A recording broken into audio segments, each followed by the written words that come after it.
Prime Minister, there are only 72 hours to go now. What's the one thing you want people to know? What I want people to know is that our economy will be better off if we remain in a reformed European Union. That means more jobs, it means more livelihoods, it's good news for British families. And if we leave, all of that is at risk.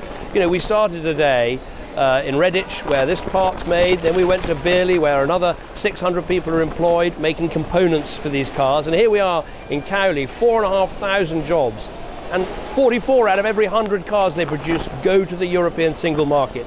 I want more of that. If we leave, we put that at risk, we put jobs at risk, we put livelihoods at risk. It is a risk for Britain's families, and I urge them not to take it. Given that you used to say very openly you'd be willing to walk away, do you understand why some people find it hard to believe your warnings, or at least they treat them with some scepticism? Well, what I always said was that Britain was better off in a reformed European Union, and I've been totally consistent about that. We now have a better deal to go with that. Not only are we out of the euro, out of the Schengen no border zone, we're also out of an ever closer union. So we've got the best of both worlds. We've got a special status for Britain. So I think we should confirm that on Thursday by voting to remain in a reformed European Union. Are you proud of this campaign? I think we've put a very clear argument, a very positive argument about stronger in, safer in, better off in. There's nothing more positive than having a strong economy and more jobs, and that is the heart of our case. But it's been positive to tell pensioners they might lose their pensions, to warn that the leader of the so-called Islamic State would be happy if we used our democratic right to leave. Well, That's I think there are real risks, and I don't for 1 minute hold back from talking about those risks. There is a risk to pensioners, because if our economy is smaller, that will affect the value of our pensions. If our economy is smaller, there'll be fewer jobs. If our economy is smaller, there'll be less tax revenue, so we won't be able to fund the health service or education in the same way. Look, I don't want to be the Prime Minister who wakes up on June the 24th having not warned people of the risks of leaving the European Union. There are risks. Even the Leave campaign's own economist, Andrew Lidico, says our economy would be smaller if we left. That's a risk not worth taking.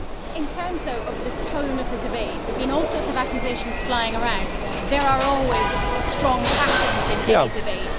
Do you think that this debate has gone too far? You've been calling colleagues liars, they've been throwing that back at you. Today we have Nigel Farage accusing you of using the terrible death of Joe Cox to make your points. Well, I would defend the points I've made about the Leave campaign's leaflets, because I'm very concerned that people being asked to leave the European Union, leave the single market, costing jobs, and they're being asked to do that on the basis of some things that aren't true, that Turkey's about to join the EU. It isn't. That we give £350 million a week. We don't. That we'll be forced into a European army. We won't be.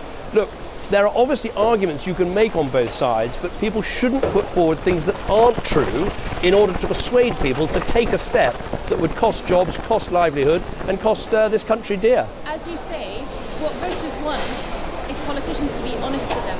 So can you be honest with them and say that for as long as we're in the EU, if people from other countries want to come here, work here, make no claims on the state, they're perfectly entitled to do so, and you therefore can't put a cap on EU immigration? What we can do is make sure that, yes, of course, British people are free to go and work in France and Germany and Italy, and European nationals are able to come and work here. But it's not an unrestricted right. If someone is on benefits and can't find a job and can't support themselves, we can ask them to leave, and they do leave. I think that's an important point. It's not an unrestricted right. But as you have just almost suggested, if people are perfectly law-abiding, if they're working, they're making no claim on the state, we cannot cap the number of people coming from EU countries. Well, as I've said, there are sensible things we can do to say if you come here, if you don't have a job, you can't claim unemployment benefit. If you haven't found one in 6 months, we can ask you to leave. If you do work, it takes 4 years before you get full access to our welfare system.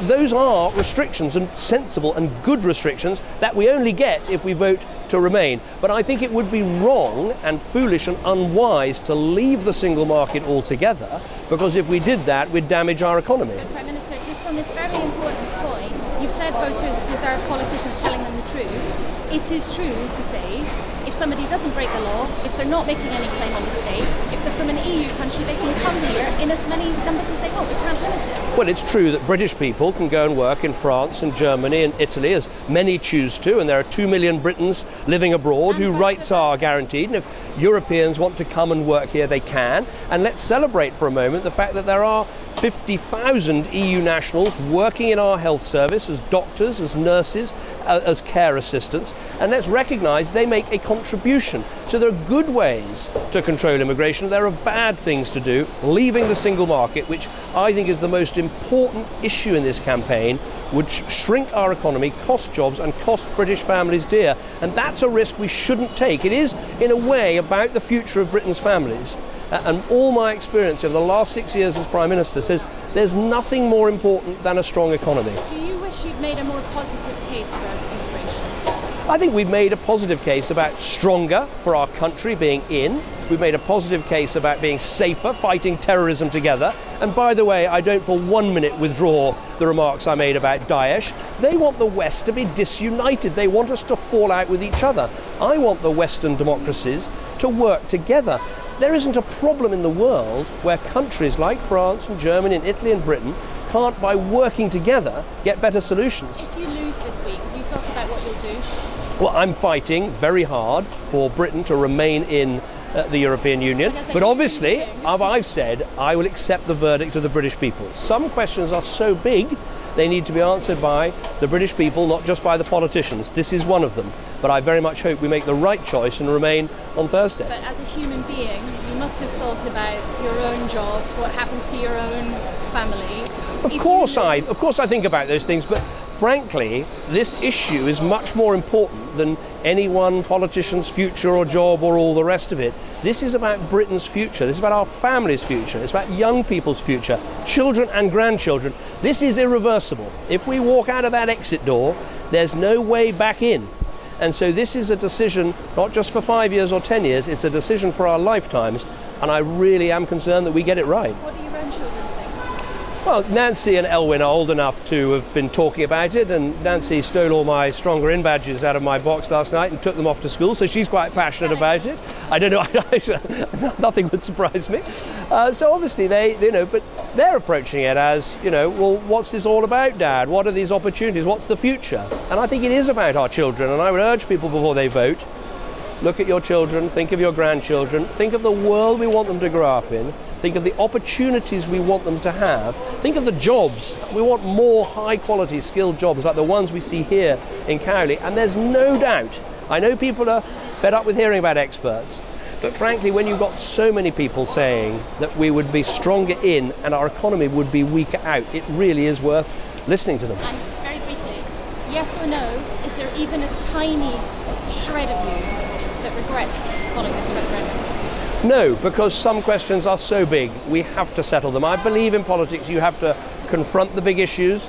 I would have had fewer sleepless nights and an easier life if we'd never called the Scottish referendum.